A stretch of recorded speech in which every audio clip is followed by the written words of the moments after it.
In Part 1, we uncovered how a simple manual from the 90s managed to crush inflation. But the biggest secret wasn't even in the beginning. It was hidden in the very last few pages. A strategy most of us have completely forgotten in this digital age. And yet, it's the exact thing that could help you rebuild your savings today. In Part 2, we're finally opening up that missing chapter to show you exactly how it's done. The Sunday planning session also connected directly to the envelope system, because knowing exactly what you needed at the grocery store meant knowing exactly how much to put in the grocery envelope. The two habits reinforced each other in a cycle of clarity and control that compounded over months and years into real financial stability. Habit number 3, the coupon culture. Now, I know what some of you are thinking. Coupons, really? That is the big secret? But stay with me, because this is about something much deeper than saving 50 cents on a can of soup. Coupon culture in the 1990s was a genuine social practice with real psychological and financial power that went far beyond the face value of any coupon. Sunday newspapers arrived at the door, and before almost anything else happened, the coupon inserts came out. They were sorted, organized, filed into accordion folders or coupon boxes with labeled dividers. And this was not considered unusual or embarrassing. This was normal. This was what smart women did. This was a skill that was respected, shared, and passed down between neighbors, friends, and family. The act of clipping and organizing coupons did several things at the same time, things modern discount apps simply cannot replicate. First, it created intentional awareness of prices. When you spend time with coupons, you start to know what things actually cost. You develop a real sense of the normal price of everything you buy. And that knowledge makes you a completely different kind of shopper. You cannot be fooled by a fake sale. You cannot be manipulated by inflated prices pretending to be deals. You know the real number. And knowing the real number is a form of financial power that most modern consumers have completely lost. Second, the coupon habit created a savings mindset ritual. Every Sunday morning, every single week, a conscious act of looking for ways to spend less. And that ritual, repeated week after week, year after year, wires the brain in a specific direction. It makes saving feel normal, not something you do in a crisis, but something you do all the time. Third, and maybe most importantly, coupon culture was communal. Women shared coupons. If your neighbor had something you needed, she gave it to you.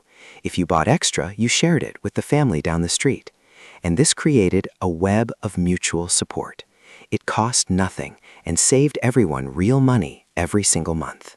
Before a Gen X mom bought anything new, she asked one question: can I find this used first? Garage sales were not a quirky hobby in the 1990s. They were a serious economic institution. Saturday mornings in American neighborhoods meant driving slowly down residential streets, looking for handwritten signs on telephone poles. Yard sale, garage sale, moving sale, estate sale. And those sales were treasure grounds for families who knew what they were looking for. Children's clothing, bicycles, kitchen appliances, furniture, books, toys, sports equipment, tools. Almost everything a family needed on a regular basis could be found secondhand at a fraction of the retail price if you were willing to look and willing to wait. And Gen X moms were willing to wait. That patience, that willingness to delay a purchase until the right secondhand option appeared, is something that the modern consumer environment has almost completely destroyed in us. Today, we are trained to want things immediately. The algorithm shows us something we did not know we wanted, and within 48 hours, it is on our doorstep. The gap between desire and purchase has collapsed to almost nothing. And that gap, that space between wanting something and getting it, is where financial discipline lives. Gen X moms had that gap built into their lives by default through the secondhand first rule. They wanted something, they waited, they looked, they found it cheaper. Or sometimes in the waiting, they realized they did not actually need it at all. And that realization, arriving naturally through patience, saved them money without any willpower or sacrifice required. The second-hand culture of the 1990s also included something called the Community Bulletin Board at the grocery store, at the library, at the church, at the laundromat. A physical board covered in handwritten index cards. Stroller for sale, free moving boxes, baby clothes, boys size 2 to 4, call Karen. This was Craigslist before the internet, Facebook Marketplace before Facebook. And it worked because it was local and personal and trusted in a way that anonymous online transactions never quite replicate. Habit number 5, the no instant purchase rule. This one is perhaps the most psychologically sophisticated habit of all the ones we are going to talk about today, even though it sounds almost insultingly simple. Gen X moms did not buy things on impulse. Or more accurately, they had a built-in system that made impulse buying structurally difficult. And that system wasn't a rule they consciously enforced through willpower. It was a natural consequence of the way they shopped and the way their financial lives were structured. Because when you are shopping with cash from an envelope, you physically cannot spend more than what is in the envelope. There is no option to just put it on the card and figure it out later. There is no buy now, pay later button. There is no one-click checkout. The limit is real and immediate and impossible to work around in the moment. So when something catches your eye that was not on the list, a decorative item, a gadget, a piece of clothing that seems like a great deal, the question is not, should I buy this? The question is, do I have room in this envelope for this right now? And most of the time, the answer was no. Not because the item was not wanted, but because the envelope had already decided where that money was going. Habit number 7. The emergency fund as a non-negotiable. Last, but in many ways, most important. Gen X moms almost universally kept some form of emergency fund. It was not always large. It was not always in a high-yield savings account with optimal interest rates. Sometimes it was literally cash in a coffee can in the back of the pantry, or an envelope labeled simply, just in case. But it existed. It was real. It was protected. And it was treated as completely untouchable for anything that was not a genuine emergency. The psychological effect of having that fund, even a small one, on the overall financial stress of the household was enormous. Research in behavioral economics consistently shows that it is not the size of an emergency fund that reduces financial anxiety the most. It is the existence of one at all. Knowing that there is something between you and complete disaster, even if that something is only $200 or $300, changes how your brain processes financial risk on a daily basis. It lowers the background hum of financial anxiety that otherwise runs constantly beneath the surface of modern life. And lower anxiety leads to better decisions. Better decisions lead to more savings. More savings leads to more security. It is a cycle that starts with almost nothing, but compounds powerfully over time. Gen X moms understood this instinctively, even if they never read a word of behavioral economics. They understood that the emergency fund was not about the money. It was about the feeling. The feeling that you were not one car repair away from catastrophe. The feeling that if something unexpected happened tomorrow, you had a moment, just a moment, to breathe. Before the crisis became a disaster. And that feeling, that single quiet feeling of not being completely exposed, was worth more to the stability of the household than almost anything else in the budget. This created something that behavioral economists now call a cooling off period, by default. By the time payday came around again, and there might theoretically be room in the budget, the initial excitement about the impulse item had usually faded. The want had softened, the urgency had disappeared. And more often than not, the purchase simply never happened. Not because of discipline, not because of sacrifice, but because the structure of the system had quietly eliminated the option in the moment when emotions were highest and judgment was lowest. Habit number 6. The home cooking discipline. This one seems obvious, but the depth of it goes far beyond just cooking at home instead of eating out. In the 1990s, home cooking was not a lifestyle choice or a wellness trend or something you did to post about on social media. It was simply what families did. It was the default. Eating out was the exception, a special occasion, a birthday dinner, a Friday night treat, once or twice a month if the budget allowed. The default was home. And that default saved families thousands of dollars every year without anyone thinking of it as a saving strategy at all. But the deeper habit within the home cooking discipline was something called whole ingredient cooking. Gen X moms did not buy pre-made meals or meal kits or individually packaged convenience foods to the degree that modern families do. They bought ingredients. A whole chicken, a bag of rice, a block of cheese, a head of lettuce. Basic ingredients that could be combined in multiple ways across multiple meals. And that approach to grocery shopping is dramatically more cost-effective than buying convenience foods, even before you factor in inflation.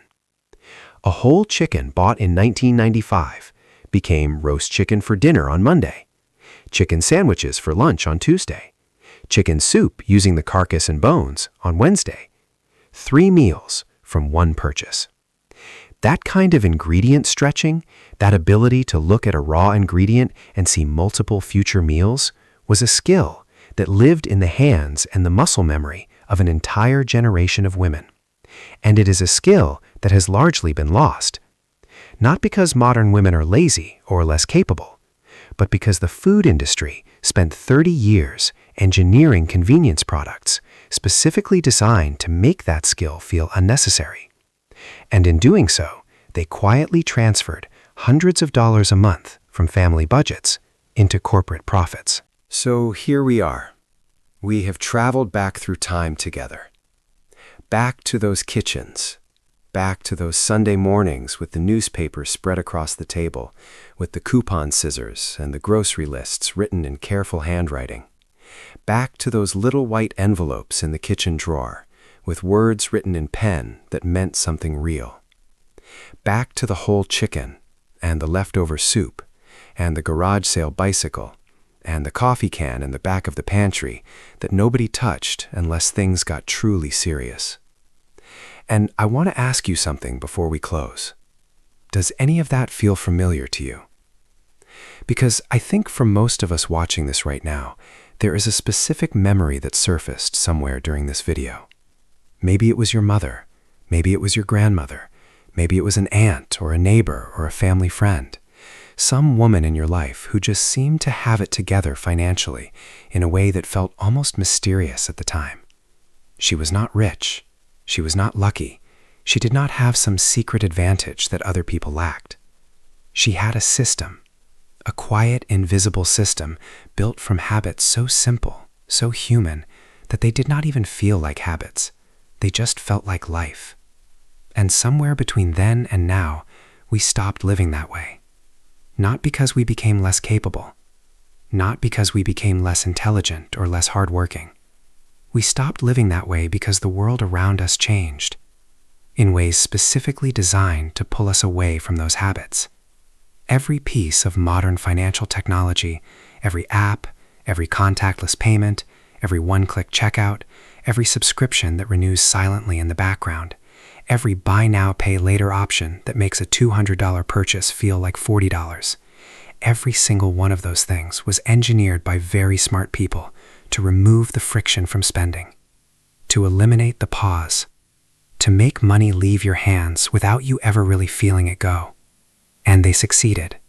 They succeeded completely and almost invisibly. And the result is that millions of capable, hardworking families now feel financially out of control, in a way that their parents, with less money and fewer tools, simply did not. That is not an accident. That is a design. But here is what gives me hope. The habits still work. Every single one of the habits we talked about today, the envelopes, the Sunday planning, the coupon mindset, the secondhand first rule, the cooling off period, the home cooking discipline, the untouchable emergency fund, every one of them is available to you right now, today, without any special equipment or expensive program or financial expertise. They worked in 1994, and they work in 2024, and they will work 10 years from now, because they are not based on economic conditions or interest rates or stock market performance. They are based on human psychology, on the way our brains actually process money, risk, and security.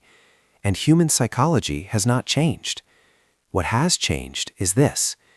Now you have to choose these habits deliberately. You have to build them consciously into a world that is actively working against them. And that requires something those Gen X moms did not need. Awareness. Conscious, deliberate awareness of the forces pulling you toward impulsive, unplanned spending. And a conscious, deliberate decision to push back against those forces with systems that are simple enough to actually maintain. That is the real lesson of this whole video, if I had to distill it into one sentence. The secret was never about the money. It was always about the system. A simple human system that created awareness, intention, and a physical relationship with money that made financial stability feel natural instead of exhausting.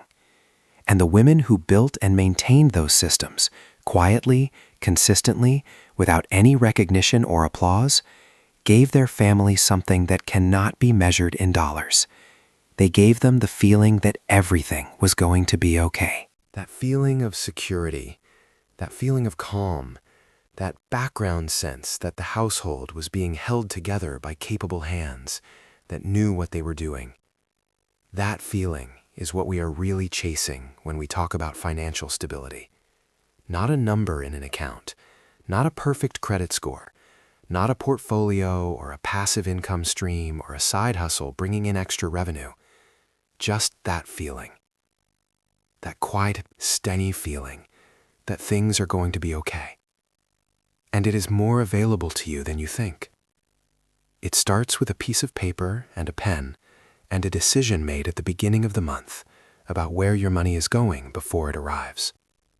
It starts with a Sunday afternoon and a meal plan and a grocery list that gives the week a shape before it begins.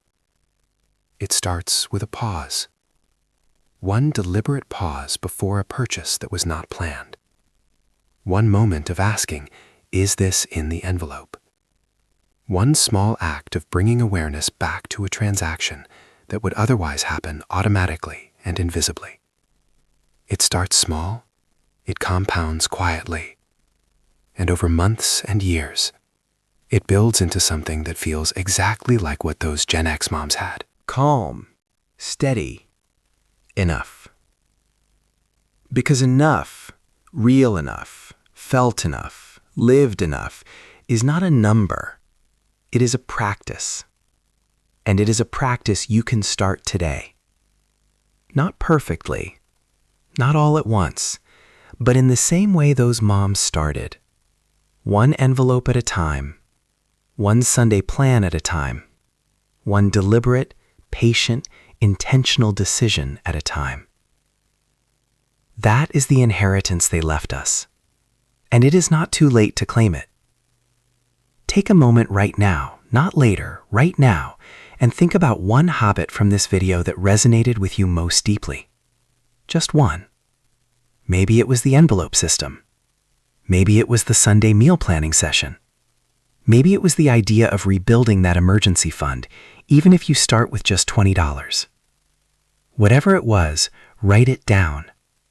Right now, on whatever is nearby. A phone note, a scrap of paper, the back of an envelope if you happen to have one. Write down the one thing you are going to try this week. Not this month, this week. Because the gap between knowing something and doing something is only ever closed by one small specific action taken at one specific moment in time. And this is that moment. If this video brought back a memory of your mom, your grandmother, your own childhood kitchen, I would love to hear about it. Drop it in the comments below. Tell me one thing you remember about how the women in your life handled money. One habit, one memory, one moment. Because those stories matter. They are the real financial education that got passed down through generations, and we are keeping that conversation alive right here in this community.